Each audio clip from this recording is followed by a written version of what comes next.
بسم اللہ الرحمن الرحیم۔ السلام علیکم ورحمۃ اللہ وبرکاتہ۔ امام اعظم ابو حنیفہ رحمۃ اللہ علیہ کی شاگرد امام محمد بن حسن شیبانی رحمۃ اللہ علیہ جب رات کے وقت کوئی مشکل فقہی مسئلہ حل کر لیتے تو خوشی کے مارے اچھل پڑتے اور بلند آواز سے کہنے لگتے کہ کہاں ہیں بادشاہ بغداد کے شہزادے امین اور مامون؟ کوئی ان سے پوچھے کہ کیا تمہیں بھی خوشی کی وہ کیفیت اور اس کی لذت نصیب ہوئی جو اس وقت میرے جسم اور روح کی توانائی بنی ہوئی ہے۔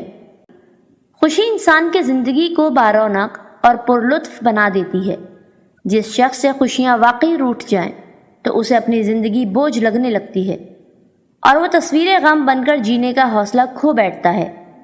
اس لیے ضروری ہے کہ انسان خوش رہنے کی کوشش کرے تاکہ وہ ڈپریشن یعنی مایوسی اور آئسولیشن یعنی تنہائی کا شکار نہ ہو۔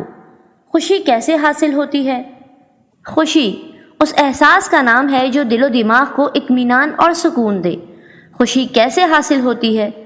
اس حوالے سے لوگوں کے مختلف آئیڈیاز ہیں۔ مثلا کچھ لوگ صرف دولت کو خوشی کی وجہ سمجھتے ہیں، حالانکہ دولت سے خوشیاں نہیں خریدی جا سکتی۔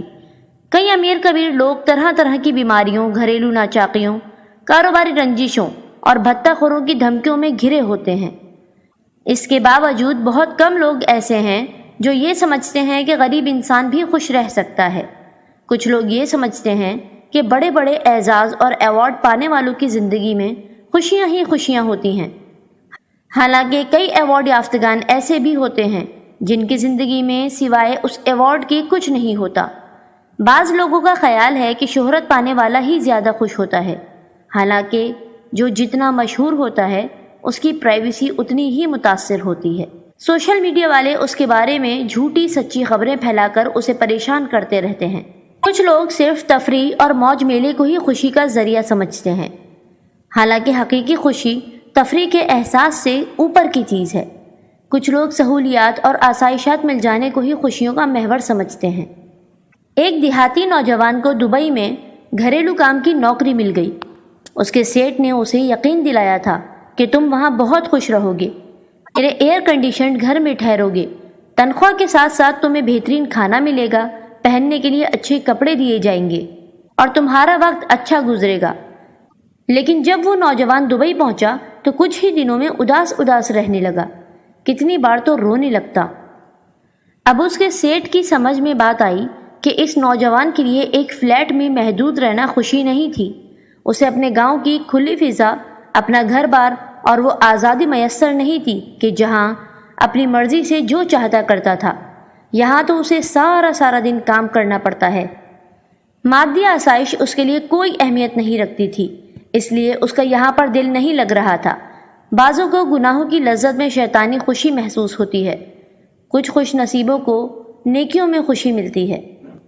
مثلا جب حضرت عمر فاروق رضی اللہ تعالیٰ عنہ نے بارگاہ رسالت میں حاضر ہو کر بلند آواز میں کلمہ پڑھا تو حضور اکرم صلی اللہ علیہ وآلہ وسلم نے خوشی کی وجہ سے نعرہ تکبیر بلند فرمایا اور تمام حاضرین نے اس زور سے اللہ اکبر کا نعرہ مارا کہ مکہ کی پہاڑیاں گونج اٹھیں۔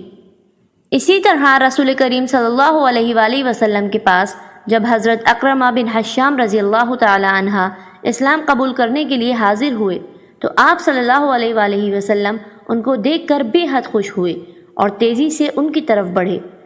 خوش رہنے کے 8 طریقے۔ غم اسی وقت ہمیں غمگین کرتا ہے جب ہم اسے محسوس کرتے ہیں، اسی طرح خوشی بھی ہمیں اس وقت خوش کرے گی جب ہم اسے محسوس کریں گے۔ خوش رہنے کے لیے ان طریقوں پر عمل مفید ہے۔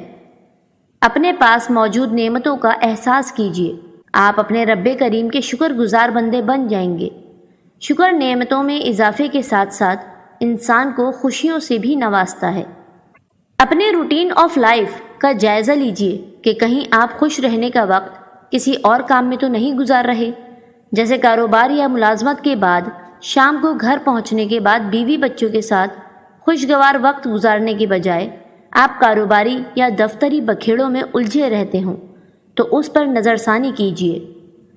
بڑی خوشی کے انتظار میں چھوٹی چھوٹی خوشیوں کو مس نہ کیجیے۔ یہ ذہن بنا لینا کہ میں بڑی کامیابی ملنے پر ہی خوش ہوں گا ایسے ہی ہے کہ برف کے کیوبز ٹکڑے ہوتے ہوئے بھی پانی ٹھنڈا کرنے کے لیے برف کے کٹورے کا انتظار کیا جائے۔ مجھے کیا ملے گا؟ میرے حصے میں کیا آئے گا؟ ہر کام میں صرف اور صرف اپنا مفاد دیکھنا اچھی بات نہیں۔ اللہ کی رضا کے لیے دوسروں کو فائدہ پہنچا کر ایثار کا ثواب اور دل کی خوشی دونوں حاصل کیجیے۔ اپنے خواہشات کا لیول حقیقی رکھیے۔ اگر آپ اپنے قد سے بڑھ کر خواہشات رکھیں گے تو آپ کو کامیابی کی خوشی پانے کے لیے طویل انتظار کرنا پڑے گا۔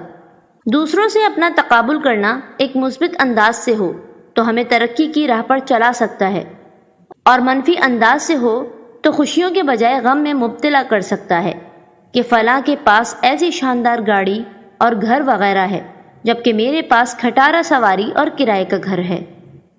دوسروں کی نعمتیں اور آسائشیں دیکھ کر جیلسی کا شکار نہ ہو، کیونکہ اس سے غم پیدا ہوتا ہے، خوشی نہیں۔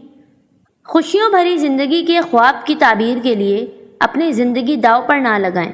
مثلاً کئی لوگ دیگر ممالک میں غیر قانونی طور پر جانے کی کوشش کرتے ہیں، لیکن بارڈر پار کرنے کی کوشش میں سیکیورٹی فورسز کی گولیوں کا نشانہ بن جاتے ہیں، اور بیچاروں کی موت کی خبر تک بھی ان کے گھر تک نہیں پہنچ پاتی۔ اے عاشقان رسول صلی اللہ علیہ وآلہ وسلم، اسی طرح کے بہت سے کام ہم سیلف موٹیویشن کے ذریعے کر سکتے ہیں اور خوش رہ سکتے ہیں، لیکن یاد رکھیے کہ دنیا کی خوشیاں جتنی بھی ہوں بہرحال عارضی ہیں۔ ایک مسلمان کو حقیقی خوشی اس وقت حاصل ہوگی جب وہ قبر و حشر کی منزلیں عافیت کے ساتھ طے کرنے کے بعد اپنے رب کی رحمت سے جنت میں داخل ہونے میں کامیاب ہو جائے گا۔ اللہ کریم ہمیں خوش رہنے کی توفیق عطا فرمائے، آمین۔